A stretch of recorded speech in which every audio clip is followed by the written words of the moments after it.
Hello and welcome to the third episode of Creativity. I thought it would be cute, since we are on the third episode and this is starting to become a series, to share with you what tea am I drinking, and today I am enjoying some Warm Winter Hug by Copper.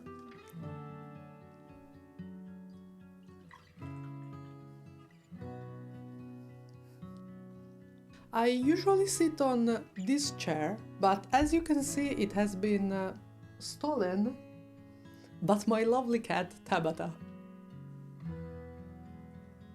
I'm gonna share some creative patterns that I think are just neat, and since I can't knit them all, sharing them with you is my lovely way of putting out there into the world and manifesting more of them. And for this episode, I selected some patterns that have a bit of a theme, and the theme is bicolor, like you'll see.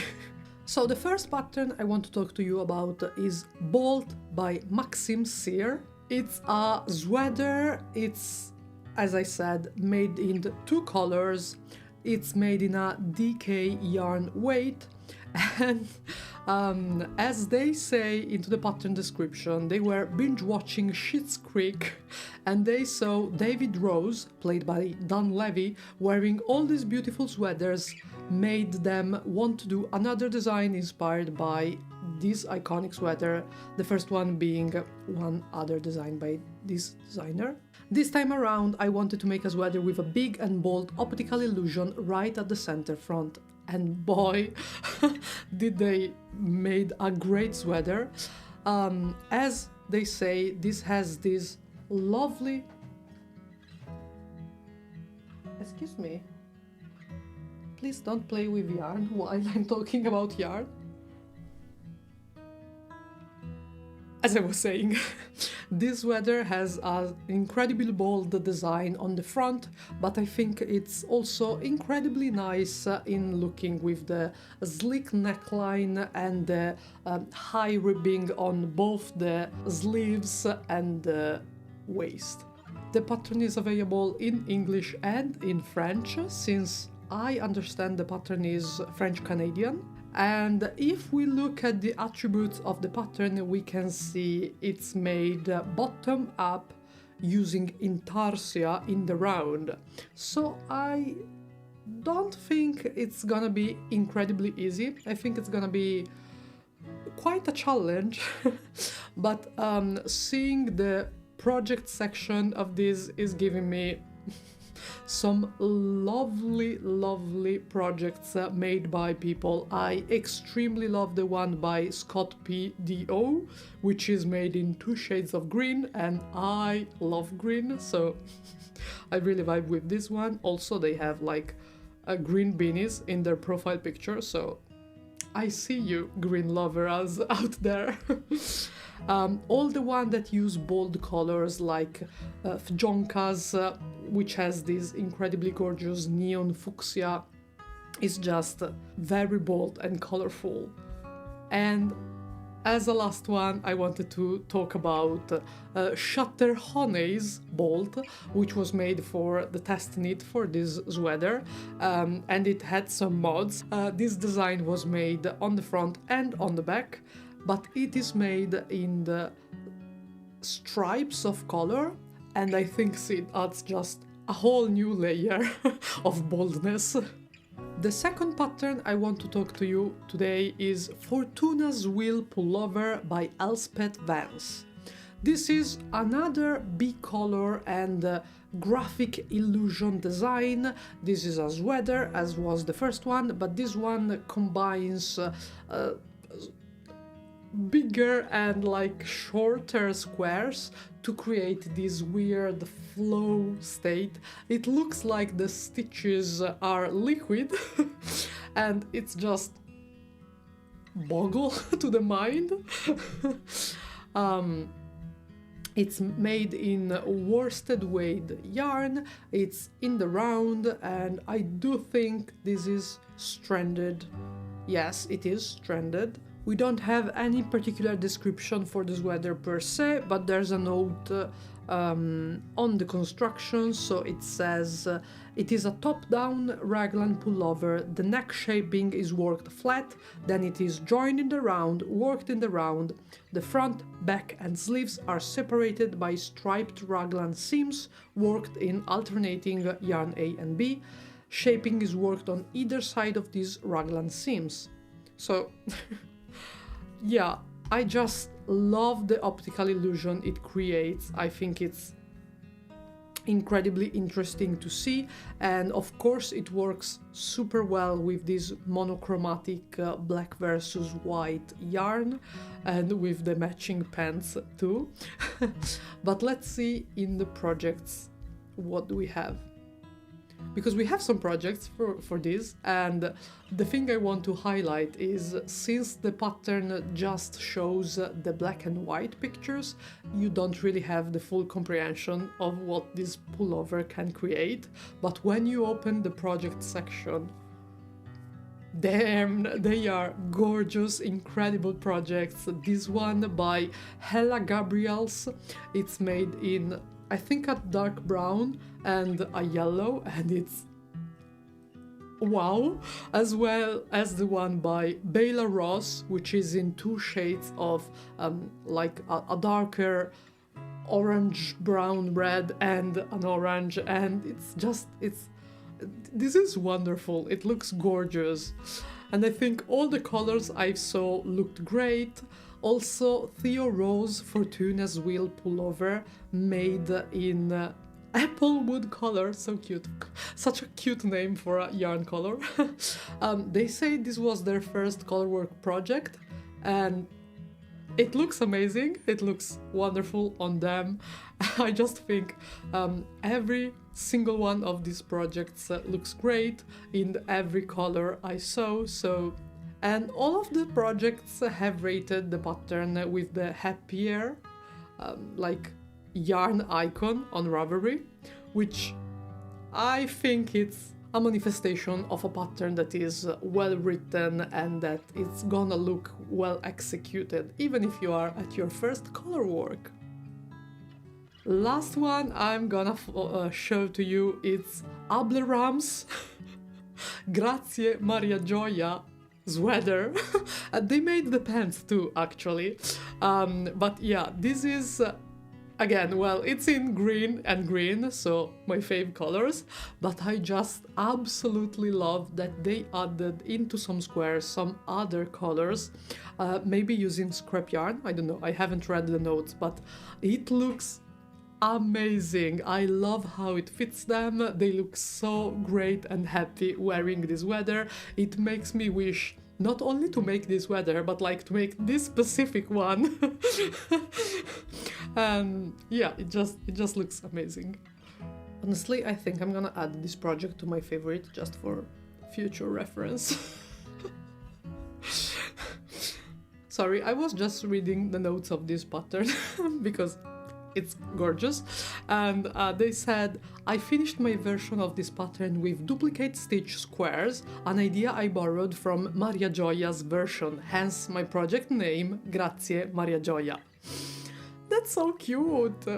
I love Ravelry. Okay, and so we know that the squares in different colors were made using duplicate stitch. Grazie Maria Gioia. As the third pattern I propose today, this is the Angry Mittens by Sandy Lamb, which is a pair of mittens, of course.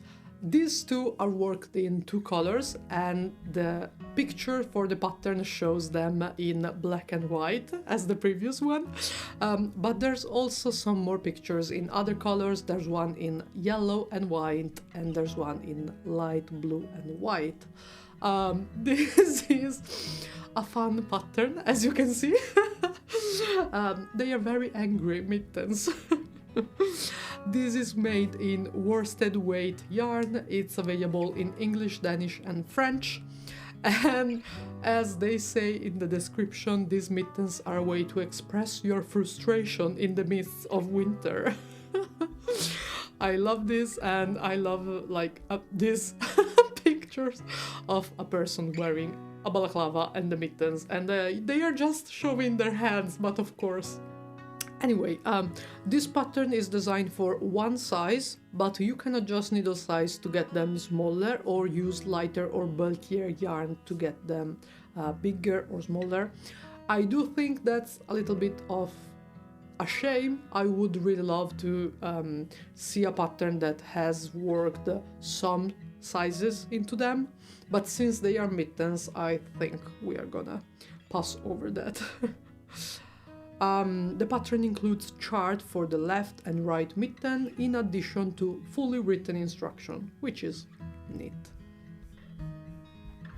This has way more projects than I thought, but I believe it must have been shared by somebody like I'm doing right now, so I want to show Evangingen angry mittens, which are made with a black color for the backdrop and a colorful yarn, a stripe, maybe a self-stripe yarn. I don't know if they did the stripes themselves, because the way it is striped on the thumb make me think that the yarn was self-striping. But yeah, it's a super colorful way of making the angry mittens. On Ashley's knitting angry mittens, we can actually see that the mittens have also can have a side that is plain and less angry, if we want to say so. And yeah, I think the project sections, so many of them make with wonderful colors and by wonderful people, so I think you're gonna find something to inspire you in there. Then, moving on, we have the Cambridge Vest by Sarah Ottoson. I've been following this designer for quite a while, and I do love the way they work with color. And this vest, it's a free Ravelry download, and it's stunning. Once again, this is worked in two colors with worsted weight yarn, and in the model we see it has this gorgeous terracotta color paired with this mustard one. This is the vest, and it is complementary to the jacket, which we see worn in one of the photos. They look amazing together. This is just screaming like academia core and, I don't know, professor, but in a nice way. But I think just the vest works very well. I love the finishing touches on this, like the I-cord on the armholes and on the side it resembles, and the lovely pockets that were added. So yeah, I just think it's gorgeous. It doesn't really have a description on Ravelry, but this was made in collaboration with Svartafaret, which is a yarn company from Sweden, I think. So they actually translated the pattern in lots of languages, which is nice. But yeah, from what we can see of the attributes, this is seamless. Nice, worked flat. It has the v-neck as we saw, it has the buttonholes, it has charts, it's one piece of course. We don't have many projects for this, but it is a new wish pattern. But the ones we have showcase the pattern made in some wonderful color, as the Uwala Cambridge vest in this gorgeous royal blue. I think it just looks fancy. Or of course, Gardeskog Cambridge vest. It's made in green with, I think it's like a lighter green, not necessarily a white, so gorgeous. And I wanna just showcase Pile of Rocks vest, because they renamed it Hobbit vest and they wore it with a flower crown. And it's made in butter yellow, and it's truly Hobbit core. And I just thought it would be cute for the last pattern I'm gonna show to you today, to add something very funky and weird that can celebrate our special guest of the day that is currently sleeping.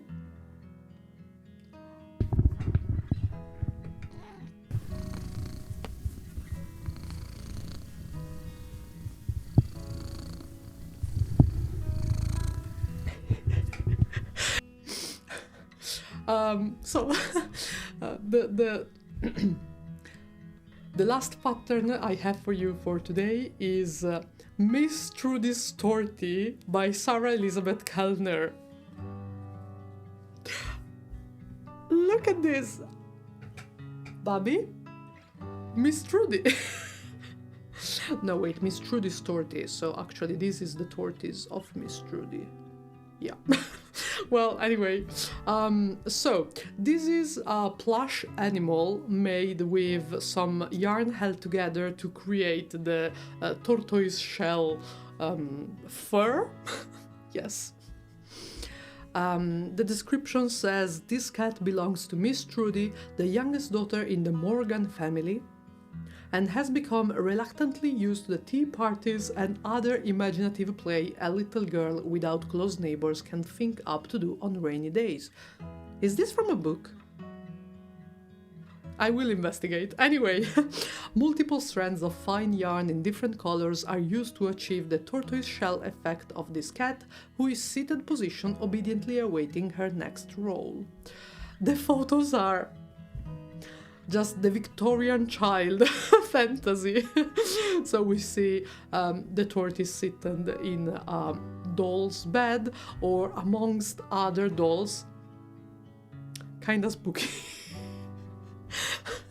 But the tortoise shell cat is incredibly cute, and wildly this has some projects. And in the project section, not all of them are torties. So like Rutonga made an orange kitten and they added the specific beads for amigurumi to give them the eyes, and like Little Miss Entropy made a grey cat, or Manon Lemaire made a tortie which is a little bit lighter in color. But there are so many great ones and so many funny faces. I just love them. Like if you zoom in on the face of GQ08 Bibo, look at them. Wild, but in a good way. There are some very nice tortie here. I think my favorite one is Tori Ellen Pepper, and just it's called Pepper, you know.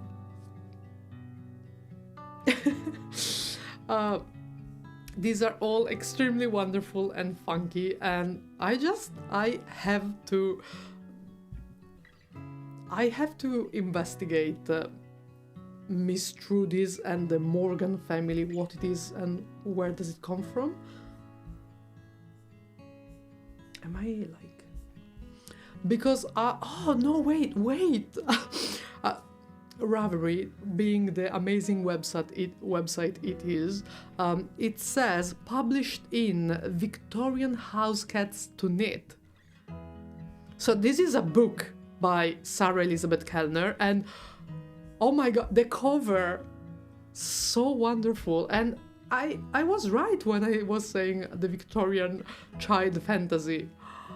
Okay, so this is a book with 20 patterns of different posed plush cats with different colors and yarns. And oh my god, look at the fireplace cats. Cat. This is so cute. I'm in love. Oh no, there's also the potting shed, which is a cat with kittens. Ah!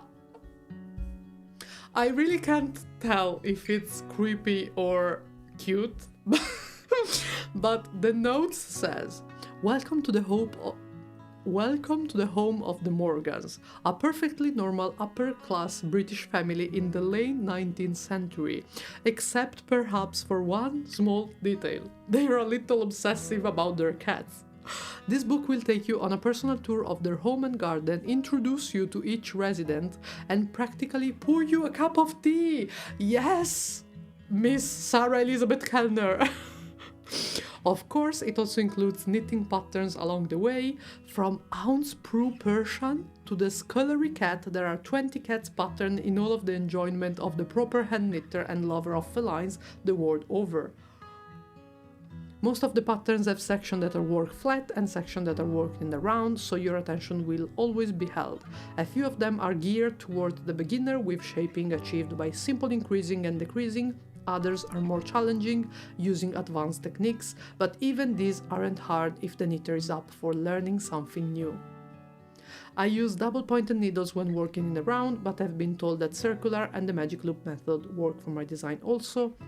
I'm a firm believer in using what you have on hand.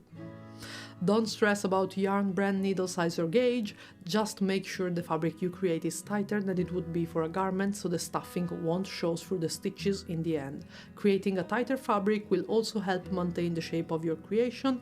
Many of these cats, as with all my design, are worked in one piece, so the final outcome and appearance of your project will partially depend on the fabric you create.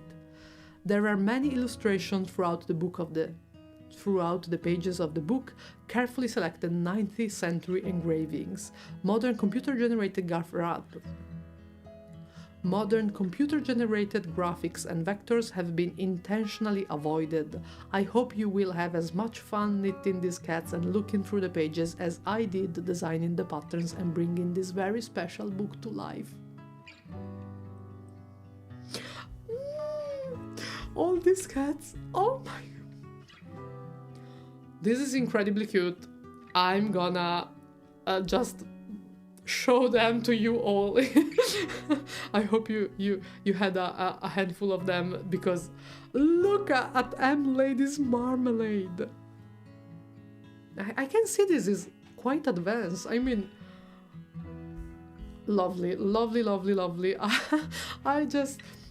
I saw Miss Trudy's tortie because I have a tortoiseshell cat, so I'm always on the lookout for like images or pictures of tortoiseshell cats, and so I saved it, but the fact that it comes from such a nice book, it's even lovelier. This was all for today. I hope you're enjoying my rambling and the patterns I showed you, as well as the lovely book in the end. I hope you enjoy my company and Tabata's. She's the queen of the chair. If you'd like, on my channel you can find many more videos where I share patterns, and I hope to see you in the next one. Bye!